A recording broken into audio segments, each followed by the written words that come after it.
అందరికీ నమస్తే. Welcome to our channel food and garden. ఈరోజు వీడియోలో తాటి ముంజలతో జ్యూస్ ఎలా తయారు చేసుకోవాలో చూద్దాం. సమ్మర్‌లో వీటిని ఎక్కువగా తీసుకోవడం వలన ఒంట్లో వేడిని తగ్గించి బాడీ కూల్‌గా ఉంటుంది. ఎన్నో ఔషధ గుణాలు ఉండే ఈ తాటి ముంజలతో జ్యూస్ ఎలా తయారు చేసుకోవాలో చూసేద్దామా? కొన్ని తాటి ముంజలను తీసుకోండి. పైన ఉన్న తొక్కును ఇలా తీసేయాలి. ఇవి మరీ అంత లేతగా ఉండనవసరం లేదు. కాస్త ముదిరివి అయినా పర్వాలేదు. తొక్కు తీసేసిన తరువాత ఒకసారి వాష్ చేసుకోండి.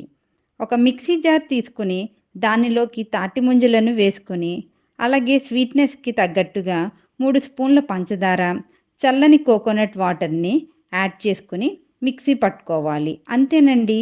తాటి ముంజల జ్యూస్ రెడీ అయిపోతుంది. దీనిని గ్లాస్‌లోకి తీసుకొని పైన మీకు నచ్చిన ఐస్ క్రీమ్ వేసుకోండి. చూసారు కదా! చాలా సింపుల్‌గా, హెల్తీగా సమ్మర్‌లో మాత్రమే దొరికే తాటి ముంజల జ్యూస్ ఎలా తయారు చేసుకోవాలో మీరు కూడా తాటి ముంజలు దొరికినప్పుడు ఇలా ట్రై చేసి చూడండి. చాలా టేస్టీగా ఉంటుంది. ఈ వీడియో మీకు నచ్చిందా? అయితే లైక్ చేయండి. అలాగే ఇలాంటి హెల్తీ రెసిపీస్ కోసం సబ్స్క్రైబ్ చేసుకోండి.